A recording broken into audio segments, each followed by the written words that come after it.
श्रीमद् भागवत महापुराण अष्टम स्कंद अध्याय 4 गज और ग्राह का पूर्व चरित्र तथा उनका उद्धार। श्री सुखदेव जी कहते हैं, परीक्षित, उस समय ब्रह्मा शंकर आदि देवता ऋषि और गंधर्व श्री हरि भगवान के इस कर्म की प्रशंसा करने लगे तथा उनके ऊपर फूलों की वर्षा करने लगे। स्वर्ग में दुदुम्बियां बजने लगी, गंधर्व नाचने लगे, ऋषि चारण और सिद्धगण भगवान पुरुषोत्तम की स्तुति करने लगे। इधर वह ग्राह तुरंत ही परम आश्चर्य में दिव्य शरीर से संपन्न हो गया। यह ग्रह इससे पहले हु नाम का एक श्रेष्ठ गंधर्व था। देवल के शाप से उसे यह गति प्राप्त हुई थी। जब भगवान की कृपा से वह मुक्त हो गया, उसने सर्वेश्वर भगवान के चरणों में रखकर प्रणाम किया। इसके बाद वह भगवान के सुयश का ज्ञान करने लगा। वास्तव में अविनाशी भगवान ही सर्वश्रेष्ठ कृति से संपन्न है। उन्हीं के गुण और मनोहर लीलाएं गान करने योग्य हैं।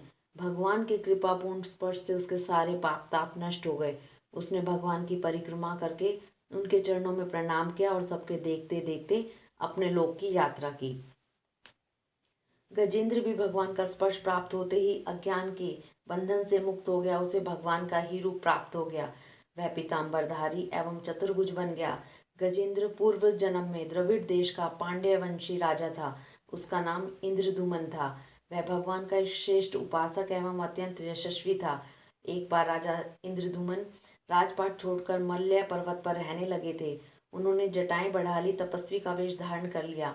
एक दिन स्नान के बाद पूजा के समय मन को एकाग्र करके वह मौन व्रती होकर सर्वशक्तिमान भगवान की आराधना कर रहे थे। उसी समय देवयोग से परम यशस्वी अगस्त्य मुनि अपनी शिष्य मंडली के साथ वहां पहुंचे। उन्होंने देखा कि यह प्रजा पालन और गृहस्थोचित अतिथि सेवा आदि धर्म का परित्याग करके तपस्वियों की तरह एकांत में चुपचाप बैठा उपासना कर रहा है। इसलिए वे राजा इंद्रदुमन पर क्रुद्ध हो गए। उन्होंने राजा को यह शाप दिया, इस राजा ने गुरुजनों में से शिक्षा नहीं ग्रहण की है। अभिमानवश परोपकार की निवृत्ति होकर मनमानी कर रहा है। ब्राह्मणों का अपमान करने वाला यह हाथी के समान जड़ बुद्धि है। इसलिए इसे वही घोर अज्ञानमयी हाथी की योनि प्राप्त हो।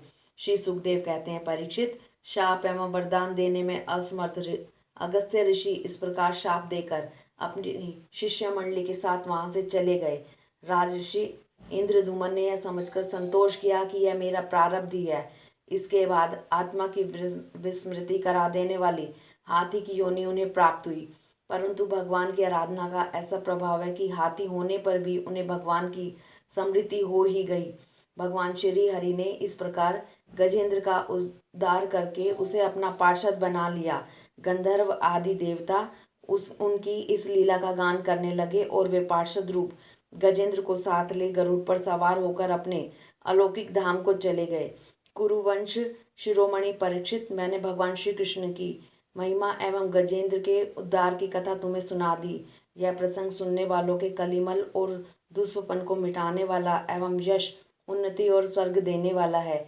इसी से कल्याण कामी द्विजगण दुस्वपन आदि की शांति के लिए प्रातःकाल जगते ही पवित्र होकर इसका पाठ करते हैं। परीक्षित, गजेंद्र की स्तुति से प्रसन्न होकर सर्वव्यापक एवं सर्वभूत स्वरूप श्री हरि भगवान ने सब लोगों के सामने ही उसे यह बात कही थी।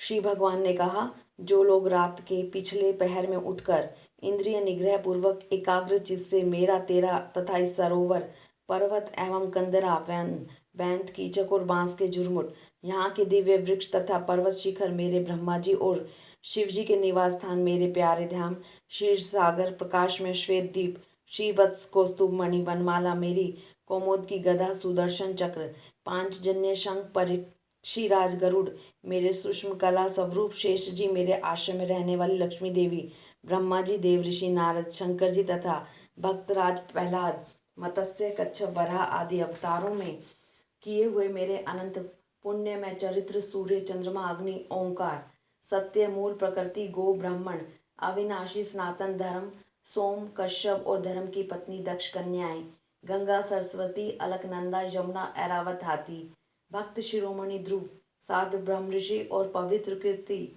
नल, युधिष्ठिर, जनक आदि महापुरुषों का स्मरण करते हैं। वे समस्त पापों से छूट जाते हैं, क्योंकि ये सब के सब मेरे ही रूप हैं।